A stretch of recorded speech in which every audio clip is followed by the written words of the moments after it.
byliśmy w trudnej sytuacji.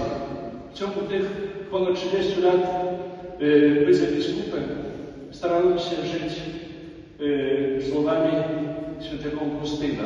Dla was jestem biskupem, z wami jestem chrześcijaninem. I kiedy mnie było trudno, kiedy nie trzeba było nieść te krzyż pytania, wy jesteście tylko razem ze mną. Dziękuję wam za to.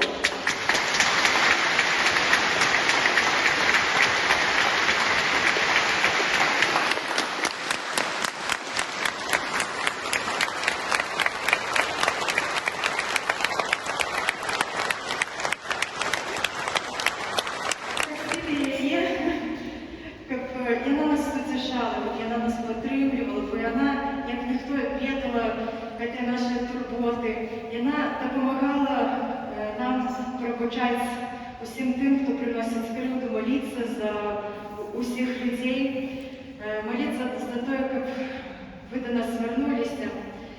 І найбільше вона дала нам, навчила нас довіру, яку я наміла, довіру до Бога. Я у віри хіба більше за 20 років, але довіряю Богу тільки 2. Ну, на жаль.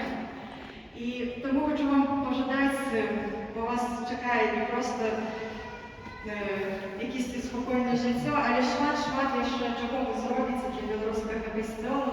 І тому жадаю натхнення і такого великого довіру.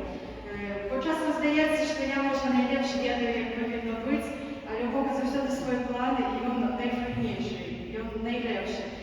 Будемо довіряти Богу. Поважаний арцебіскуп Тадеуш Кондрусевич, щиро дякуємо за те, що ви віщаєте нам правду, якою з'являється новонароджений Ісус Христос. Так само дякуємо, що ви менавіта народилися на нашій білоруській землі і нам служите. Усього доброго. Дякую за все. Поважаний наш арцебіскуп Тадеуш, від усього серця дякую вам за слово. Слова, які відкривають правду, слова, які нас утішають, які нас підтримують, які додають нам надії. Дякую вам так само за ваші учинки. Учинки, які натхняють нас до подобенства вам. Дякую вам від усього серця за вашу молитву, інтенцію всіх нас і інтенції нашої Білорусі. І хочу вам сказати,